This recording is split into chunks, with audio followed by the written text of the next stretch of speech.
ഭൂമിയിൽ മനുഷ്യൻ ജീവിതം ആരംഭിക്കാൻ തുടങ്ങിയ നേരത്തെ തന്നെ ആദ്യപിതാവും ആദ്യമാതാവും അവരുടെ ജീവിതം തുടങ്ങുന്ന സന്ദർഭത്തിൽ അവർക്കൊരു വെളിച്ചമായി മാർഗദർശനമായി അള്ളാഹു അത് നൽകി. ഫഇമ്മാ യഅതിയന്നകും മിന്നി ഹുദം ഫമൻ തബിഅ ഹുദായ ഫലാ ഖൗഫുൻ അലൈഹിം വലാ ഹും യഹ്സനൂൻ. എന്നിൽ നിന്നുള്ള ഹുദ, സന്മാർഗം നിങ്ങൾക്ക് വന്നു കിട്ടിയാൽ അതിനെ നിങ്ങൾ പിന്തുടരുകയാണെങ്കിൽ ഫലാ ഖൗഫുൻ അലൈഹിം, നിങ്ങൾക്ക് ഒരു ഭയപ്പാടും ഉണ്ടാവുകയില്ല, ഭാവിയെക്കുറിച്ചുള്ള ഭീതിയോ പേടിയോ നിങ്ങൾക്കുണ്ടാവുകയില്ല.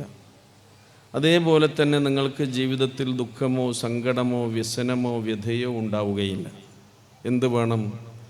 അള്ളാഹു നൽകുന്ന ഹുദയെ, സന്മാർഗത്തെ നമ്മൾ പിന്തുടരണം. മനുഷ്യന് എന്തിനെങ്കിലുമൊക്കെ തന്നെ പിൻപറ്റി ജീവിക്കണമെന്ന പ്രകൃതക്കാരനാണ്. അവൻ ഹുദയെ പിൻപറ്റിയിട്ടില്ലെങ്കിൽ പിന്നെ അവൻ പിൻപറ്റുന്നത് എന്തിനെയായിരിക്കും? ഹവയെയായിരിക്കും. ഖുർആൻ അത് പറയുന്നുണ്ട്. ഹുദയുടെ പിന്നാലെ നിങ്ങൾ പോയിട്ടില്ലെങ്കിൽ നിങ്ങളുടെ ഹവയുടെ പിന്നാലെ പോകുന്നവരായിത്തീരും. ഹവ എന്ന് പറഞ്ഞാൽ തന്നിഷ്ടം, മനുഷ്യൻ്റെ താല്പര്യങ്ങൾ, അവൻ്റെ ദേഹേച്ഛകൾ എന്താണോ അവനെ പ്രേരിപ്പിക്കുന്നത് അതിൻ്റെ പിന്നാലെ മനുഷ്യൻ പോകും. അപ്പോൾ അങ്ങനെയാണെങ്കിലോ മനുഷ്യൻ്റെ ജീവിതം അത് അസമാധാനപൂർണവും കലുഷിതവും ഏറ്റവും കൂടുതൽ പ്രയാസങ്ങളുള്ളതാക്കി തീർക്കുകയും ചെയ്യും. അതുകൊണ്ട് തന്നെയാണ് ആദം അലൈഹിസ്സലാത്തു വസ്സലാം മുതൽ ആദിമ പ്രവാചകനായ നൂഹ് അലൈഹിസ്സലാത്തു വസ്സലാം മുതൽ അവസാനത്തെ പ്രവാചക ശൃംഖലയിലെ അവസാനത്തെ കണ്ണിയായ മുഹമ്മദ് മുസ്തഫ റസൂലുള്ളാഹി സ്വല്ലല്ലാഹു അലൈഹി വസല്ലം വരെയുള്ള എല്ലാ അംബിയ മുർസലുകൾക്കും അല്ലാഹു സുബ്ഹാനഹു വ തആല ഈ ഹുദ വഹയിലൂടെ നൽകിയിട്ടുണ്ട്. അതാത് കാലഘട്ടങ്ങൾക്കനുസരിച്ച്. ഇന്ന് നമുക്കറിയാം, ശാസ്ത്രീയമായി സാങ്കേതികമായി വളരെയധികം ഉയർന്ന് വളർന്ന് വലിയ ഒരു ജീവിത നിലവാരമാണ് നമ്മൾ ഇപ്പോൾ വെച്ച് പുലർത്തിക്കൊണ്ടിരിക്കുന്നത്. ആദം അലൈഹി സ്വലാത്തു വസ്സലാമിൻ്റെ കാലത്ത് മനുഷ്യന്മാർ ജീവിച്ച അന്നത്തെ ജീവിത സാഹചര്യങ്ങൾ നിങ്ങൾ ആലോചിച്ച് നോക്കൂ. അന്നത്തെ വീടും ഇന്നത്തെ വീടും അത് നമ്മൾ സങ്കല്പിച്ച് നോക്കൂ. അന്നവർ യാത്ര ചെയ്ത വാഹനങ്ങളും ഇന്ന് നമ്മൾ യാത്ര ചെയ്യുന്ന വാഹനങ്ങളും, അന്നവർ താണ്ടിയിട്ടുള്ള വേഗതയും ഇന്ന് നമ്മുടെ വാഹനത്തിലൂടെ നമ്മൾ സഞ്ചരിക്കുന്ന വേഗതയുമൊക്കെ ഒന്ന് സങ്കല്പിച്ച് നോക്കൂ. അന്നത്തെ വസ്ത്രധാരണവും ഭക്ഷണരീതിയും ഇന്നത്തെ നമ്മുടെ ഭക്ഷണ രീതിയും വസ്ത്രധാരണവുമൊക്കെ എവിടെ എത്തിയെന്ന് ആലോചിച്ച് നോക്കൂ. ഇന്ന് നമ്മൾ സാങ്കേതികമായും ശാസ്ത്രീയമായും വളർന്നു. മാത്രമല്ല നമ്മുടെ വാനലോകങ്ങൾ വരെ കീഴ്പ്പെടുത്തുന്നിടത്തോളം നമ്മൾ എത്തിച്ചേർന്ന ഒരു സാഹചര്യമുണ്ട്.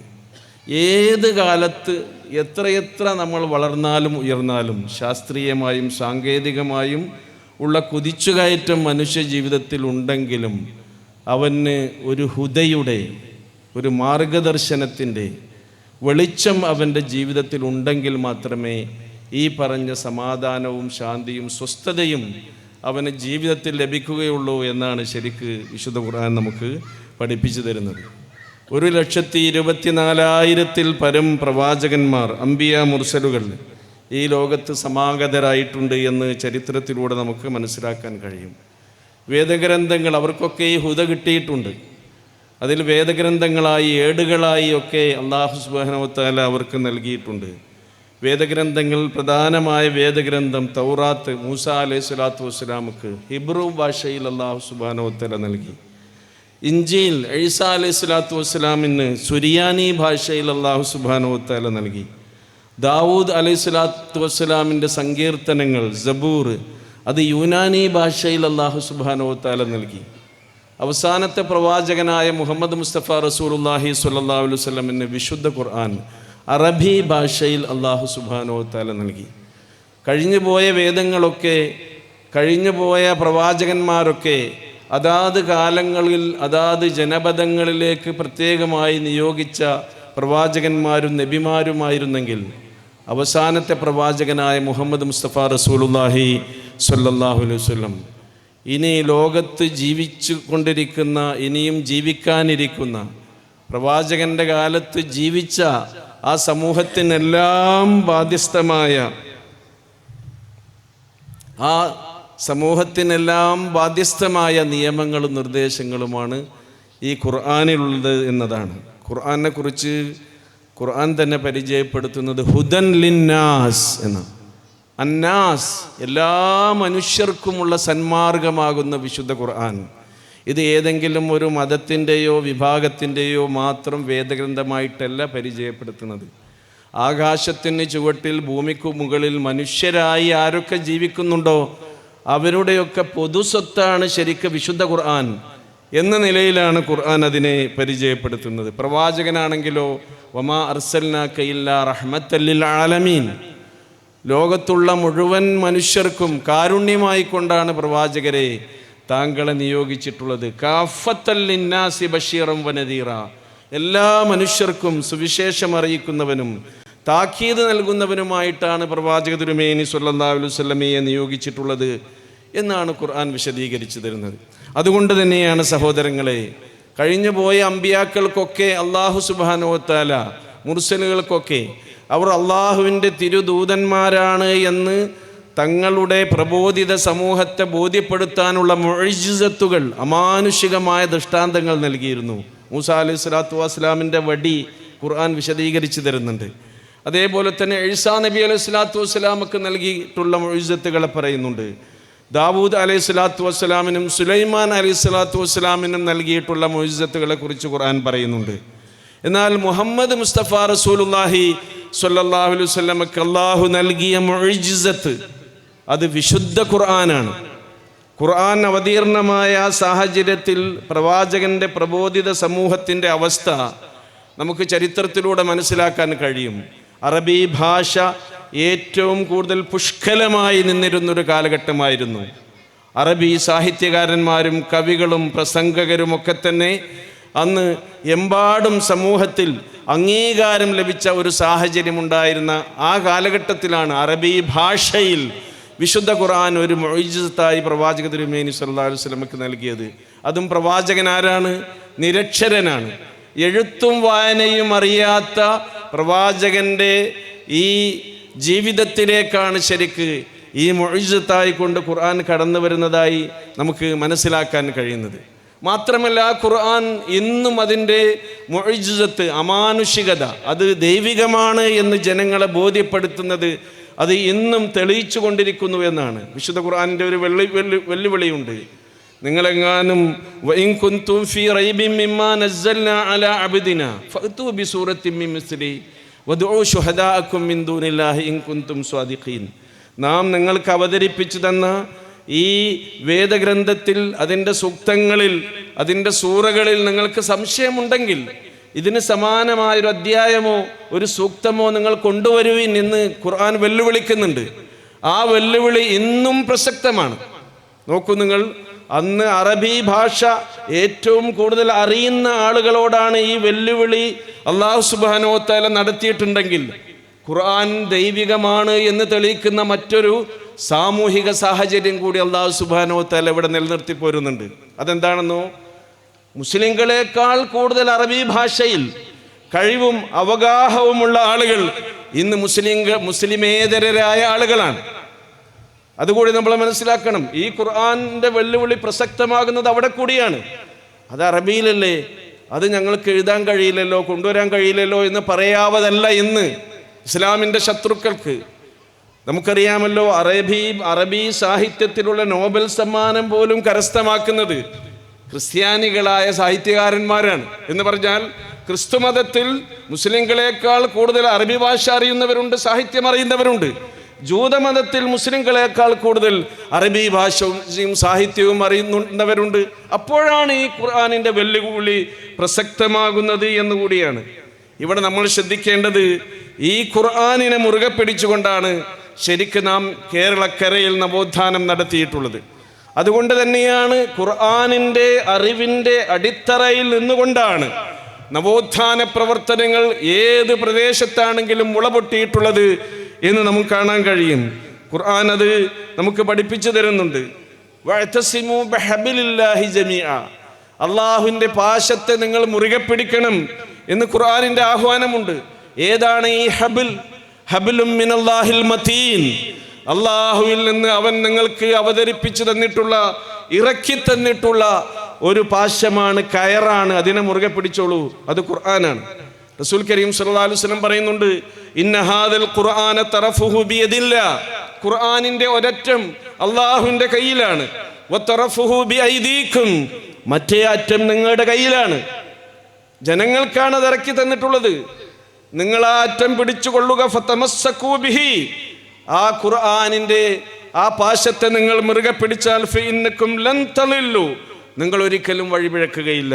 വലൻ തഹ്ലികൂ ബഅദഹു അബദാ, ഖുർആനോടൊത്ത് നിങ്ങൾ ജീവിക്കുകയാണെങ്കിൽ, ഖുർആനിനെ, അതിൻ്റെ ആശയത്തെ നിങ്ങൾ ജീവിതത്തിലൂടെ ആവിഷ്കരിച്ചുകൊണ്ട് ജീവിതത്തിൻ്റെ ചേരുവയായി ഖുർആനിൻ്റെ ഉത്ബോധനങ്ങൾ നിങ്ങൾ ചേർത്ത് നിർത്തുകയാണെങ്കിൽ ഒരിക്കലും നിങ്ങൾ വലൻ തഹ്ലികൂ ബഅദഹു അബദാ എന്ന് പ്രവാചക തിരുമേനി സ്വല്ലല്ലാഹു അലൈഹി വസല്ലം പറഞ്ഞിട്ടുണ്ടെങ്കിൽ, സഹോദരങ്ങളെ, ഈ ഒരു രീതിയിലേക്കാണ് നമ്മളും മാറേണ്ടത്. അങ്ങനെയാണ് നമ്മൾ സമൂഹത്തിൽ നവോത്ഥാന പ്രവർത്തനങ്ങൾ നടത്തേണ്ടത്. അങ്ങനെയാണ് സമൂഹത്തിൽ പരിവർത്തനങ്ങൾ ഉണ്ടാകേണ്ടത്. ഖുർആൻ പാരായണം ചെയ്യുന്നതോടൊപ്പം, പഠിക്കുന്നതോടൊപ്പം, അതിൻ്റെ ആശയങ്ങൾ ഗ്രഹിക്കുന്നതോടൊപ്പം തന്നെ അതിൽ തദബ്ബുർ ഉണ്ടാകണം. ഈ പ്രദേശത്തിൻ്റെ ഏറ്റവും വലിയൊരു സവിശേഷത ഇവിടെ ആമുഖഭാഷണത്തിലൊക്കെ സൂചിപ്പിക്കുകയുണ്ടായല്ലോ. മഹാരഥന്മാരായ പണ്ഡിതന്മാരുടെ സാന്നിധ്യത്താൽ ധന്യമായൊരു പ്രദേശമാണിത്. വാണിയമ്പലം, അത് കഴിഞ്ഞ് തൊടികപ്പുലം, താളിയംകുണ്ട് എന്ന് പറയുന്ന ഈ പ്രദേശങ്ങളൊക്കെ മുഹമ്മദ് അമാനി മൗലവിയുടെ സാന്നിധ്യത്താൽ ധന്യമായ പ്രദേശങ്ങളാണ്.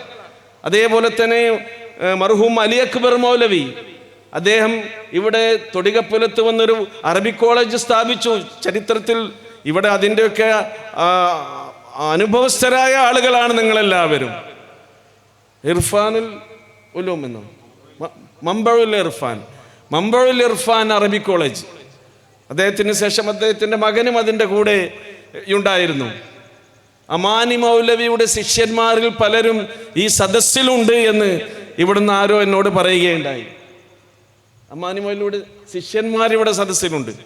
നോക്കൂ നിങ്ങൾ, അപ്പൊ ഖുർആനിൻ്റെ ആ സഹവാസം, ഖുർആൻ പഠിച്ച പണ്ഡിതന്മാരുടെ സഹവാസം നമുക്ക് ലഭിക്കുക എന്നുള്ളത് ജീവിതത്തിൽ നമുക്ക് കിട്ടുന്ന വലിയൊരു കാര്യമായിക്കൊണ്ട് തന്നെയാണ് നമ്മൾ മനസ്സിലാക്കുന്നത്.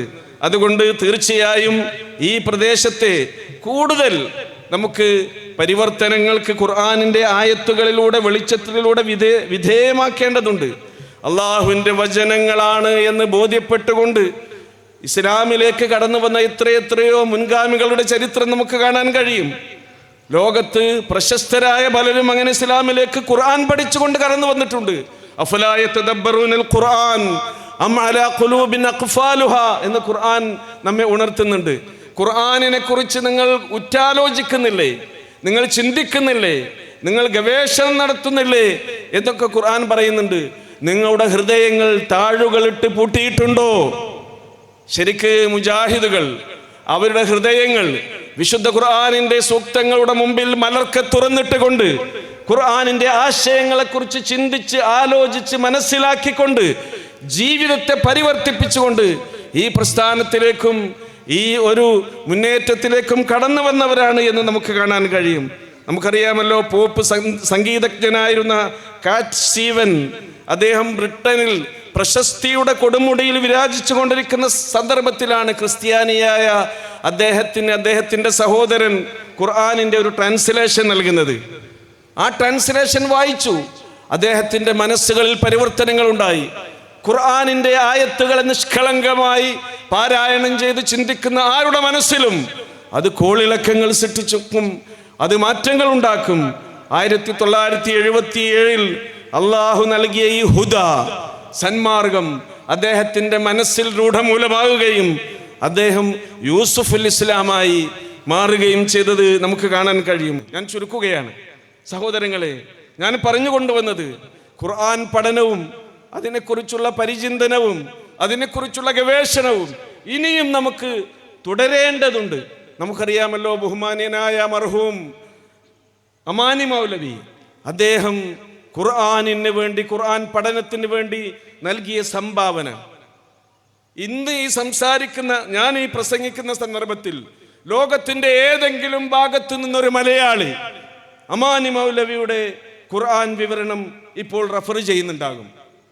അങ്ങനെയുള്ള ഒരവസ്ഥയിലേക്ക് അത് വളരുകയും അത് പ്രചരിക്കുകയും അത് വികസിക്കുകയും ചെയ്തിട്ടുണ്ടെങ്കിൽ ഇന്ന് ലോകത്ത് ലഭ്യമായ എല്ലാ ആധികാരികമായ തഫ്സീറുകളെയും അവലംബിച്ചുകൊണ്ടാണ് അദ്ദേഹം ആ തഫ്സീർ എഴുതിയിട്ടുള്ളത്. മാത്രമല്ല അതിൽ ബൈബിളിൻ്റെ കോട്ടിങ്സ് ഉണ്ട്, രാമായണത്തിൻ്റെയും മഹാഭാരതത്തിൻ്റെയും ഭഗവത്ഗീതയുടെയും കോട്ടിങ്സ് ഉണ്ട്, ശാസ്ത്രീയമായ ഗ്രന്ഥങ്ങളുടെ കോട്ടിങ്സ് ഉണ്ട്, ഭാഷാപരമായ വിശകലനത്തിൽ അതേപോലെയുള്ള നിർദ്ദേശങ്ങളൊക്കെ ഉണ്ട്.